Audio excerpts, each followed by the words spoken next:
Banyak orang percaya Alexander Graham Bell adalah penemu telepon. Tapi, tahukah kamu bahwa puluhan tahun sebelumnya, seorang pria dari Italia telah lebih dulu menciptakan alat yang bisa mengirim suara melalui kabel? Namanya Antonio Meucci, lahir tahun 1808 di Firenze, Italia. Ia bukan ilmuwan besar atau tokoh terkenal. Ia hanya seorang teknisi, miskin tapi jenius.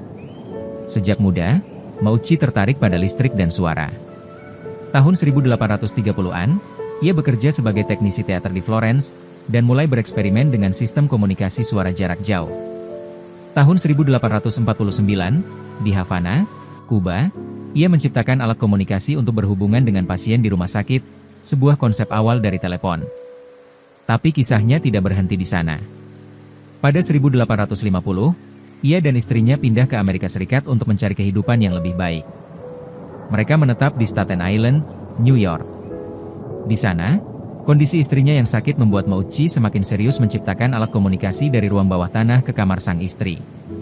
Tahun 1856, ia sukses menciptakan prototipe alat yang ia sebut teletrofono, cikal bakal telepon modern. Namun, karena hidup dalam kemiskinan, ia tidak mampu membayar paten penuh. Ia hanya bisa mengajukan pernyataan paten sementara pada tahun 1871.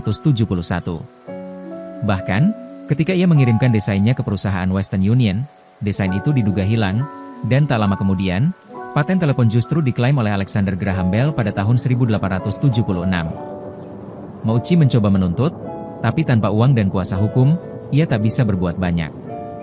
Ironisnya, pada tahun 1889, ia meninggal dalam keadaan miskin dan terlupakan. Tapi keadilan akhirnya datang. Tahun 2002, lebih dari seabad kemudian, Kongres Amerika Serikat secara resmi mengakui bahwa Antonio Meucci adalah penemu asli telepon. Ia mungkin bukan nama yang tercatat di paten pertama, tapi dalam sejarah sejati, Antonio Meucci lah sang pelopor komunikasi suara. Dan itulah bukti bahwa kebenaran, meski tertunda, tak akan hilang selamanya.